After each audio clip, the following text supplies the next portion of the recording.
What do you say when people come up to you and they say, I'm an atheist and I'd love to believe in God? I presume you're not the kind of fellow who lays out a syllogism for them, but maybe you are. I don't know. I don't. I mean, I just think that people who say that they're just lying. They're just like, I'd like to believe in God. You hear people say that like, oh, I'm an atheist, but I really admire people who believe, but I can't believe. And it's like, whatever. It's like, you believe in smaller gods. You definitely have to. There's no way around it. You have little gods that you follow. You have little gods that provide you the meaning every single day in order to be able to finish your day and to not kill yourself. Like you need to have those little glimmers of something that bring you into the next step. It's like, ride those, right? Like see if you ride those and you see how they're embedded in higher goods and just kind of move in that direction. And then it'll just happen on its own. Like, so I don't have, I mean, whatever. I'm not going to argue with someone who says that to me, but I usually don't find it very convincing, Yeah. When people, I was in Ireland recently, and a fella stopped me on the street because he'd started watching Pints with Aquinas, and he was an atheist, and it was a beautiful encounter. He said, "I want to believe in God, but I don't see any reason." I'm like, all right, well, just believe in Him, just choose to. It's like, well, that would be hypocritical. I'm like, who cares? Just be a hypocrite. What's the problem with being a hypocrite? Just give up. Just do it.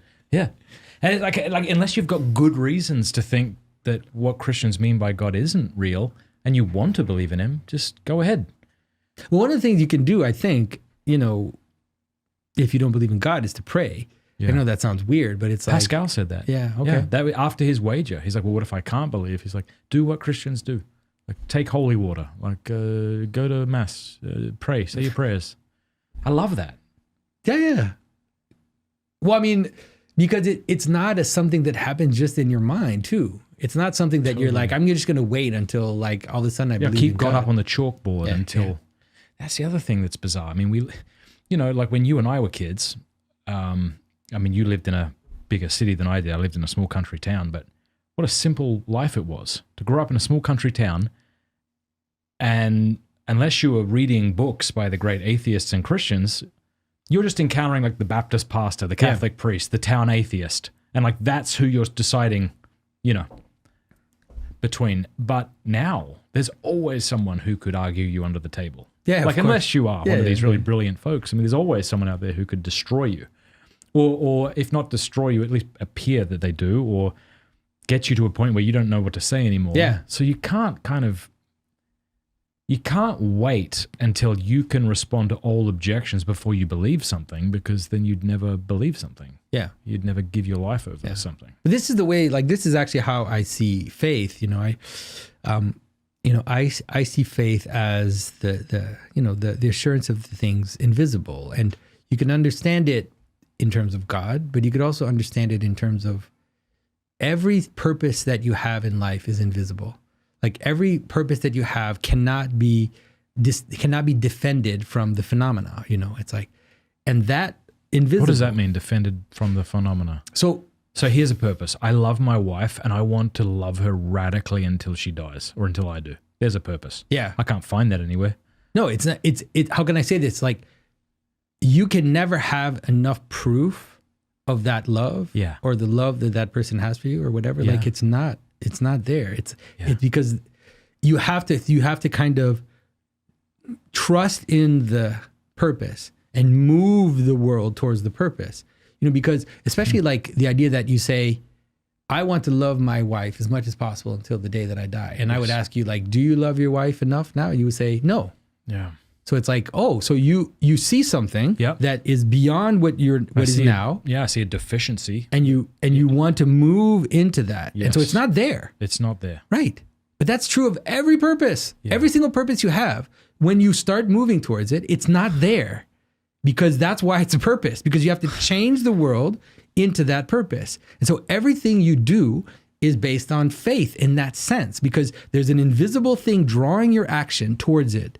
And you don't have it. Even if it's like, I want to make $1 million. Well, you don't have $1 million, right? And therefore, it's through faith that you're going to move towards that because you don't have it. And so you have to organize the world in faith towards that purpose so that you reach an invisible goal, a goal invisible in the sense of something that is not part of your world right now. Not yet right? actualized. It's not actualized. There you go. And so I think that once people can maybe understand that, it's like actually faith is part of your life all the time. Every time you have a purpose, you are moving in faith towards that purpose. And so, the idea that those scale, you could think about it that way. It's like, I mean, you ask someone, it's like, I want to finish college. Like I want to finish college. So like, why do you want to finish college? What is that going to give you? Yeah. And it's like, well, because I want a career. Like, why do you want a career? Well, maybe because I want to have money, or maybe because I want to be respected by people, or whatever. And so it's like, if you start to scale those goods into each other, you'll notice that they keep going up. If you ride that at some point, this is the Nicomachean ethics, right? I mean, this is what he starts the argument with. Eventually you get to something where you say, I want to be happy, right? And no one's ever said, why do you want to be happy? Yeah. Like at that point, you've hit what's the line? You've hit metaphysical bedrock with a shovel of a stupid question, to quote Sam Harris in a different context. Because people say, I want to be rich so I can be happy, but no one has ever said, I want to be happy so I can be rich. Yeah. And also because most people, once they are rich, they realize that they ain't going to do it. Yeah, and then rich, what does rich mean, right? Yeah, exactly. Yeah, it's something that also continues to. It's definitely not the right God to follow, because it doesn't satisfy. Yeah. Hey, have you read much of Descartes? And are you into this stuff? All right. No. Well, I won't worry about it. I was able to. Well, I did read Descartes. I read Descartes when I was, when I was 18, 19. That was a long time ago for me. Now. I love Descartes. I think there's a solid argument that he wasn't a sort of epistemological skeptic as people portray him, but that he was using it as a methodological way of arriving at the truth. Mm-hmm. He's living in a turbulent time in Europe, Protestant Reformation, Galileo. People are, what can we trust? And so he's like, well, I'm going to turn inward and find what I can trust and build from there.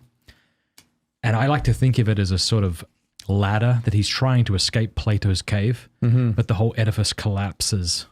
You've got Hume not long after him saying, well, the cogito, like I think, therefore I am, is like, what do you mean by I? Like, I don't think I exist. I don't think the self exists. Yeah. So now you've just got this like epistemology as a train wreck, because we're trying to build it on these indubitable, incorrigible beliefs that we never have about anything ever, and why think we should? Yeah. So there's this other idea of phenomenal conservatism. So instead of sort of Cartesian epistemology that would say, I'm not going to believe something until it's absolutely true, phenomenal conservatism would say, I'm going to believe what seems to be the case to me until I've got good reason to doubt it.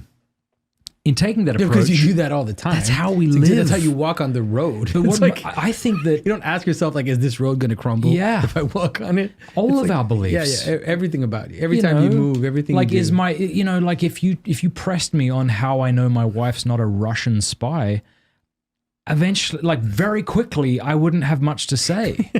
If you pressed me on how I know Australia is an island, I've got like 3 arguments, and I don't even know how to defend them. Yeah. My fear is that this sort of Cartesian epistemology has seeped into modern culture, such that Christians are of the opinion that they ought to have a sort of incorrigible, indubitable belief, and if they don't, it's not worthy of the name. But it's just so inhuman and unnecessary. Like, how do I know you're who you say you are? I trust. And if I don't trust, I'm in a much worse state. Yeah, but it's also like this is the thing. I see it as a kind of fractal participation. So, you trust a little, and then you move a little, and then you see the result. It's not just like this blind idiocy. It's like I pray, then I see the changes in my life, and then and then I pray, and I see the changes. It's like, if I align myself this way, it actually yields. It's like a man in a dark room. If I walk this way, I can make progress. Sin is you turn this way and you walk into a wall. All right, stop that. That's not working for you. You're going to need to turn somewhere differently and aim yourself. That might not be a good analogy, but sin feels like that, doesn't it? It's like it's the opposite. It's like nature. God will forgive you, but nature won't. if you make really bad decisions. Oh yeah. you'll- That's for sure. Like the descriptions about sin in Scripture, they're not like, again, they're just not moral finger wagging. They are descriptions of reality. Like, if you lie, you will go to hell. And your life will become hell if you lie, because you know it, because the time that you have lied and then hold on to that lie, and then you have to start justifying it, you have to start skirting around it, and you have to start making up other lies in order to hold up that one lie. It's like, that leads you into absolute chaos. So, and that's true about everything. Like every commandment in Scripture is not it's actually not morality in the way that modern people understand it. It's like, if you live this way, you will live. If you don't, you will die, and the world will collapse around you. You will be an agent of putrefaction for your family, for people around you. You'll bring everything down, including yourself. You already can enter into like the portico of hell right now. Like, you don't have to wait until you die. You can see it happen in your own life. So, these are not, like I said, they're not ethics, like not in the way that modern people understand ethics. That's right. Yeah, they're like, there's a path that you walk and you live that way.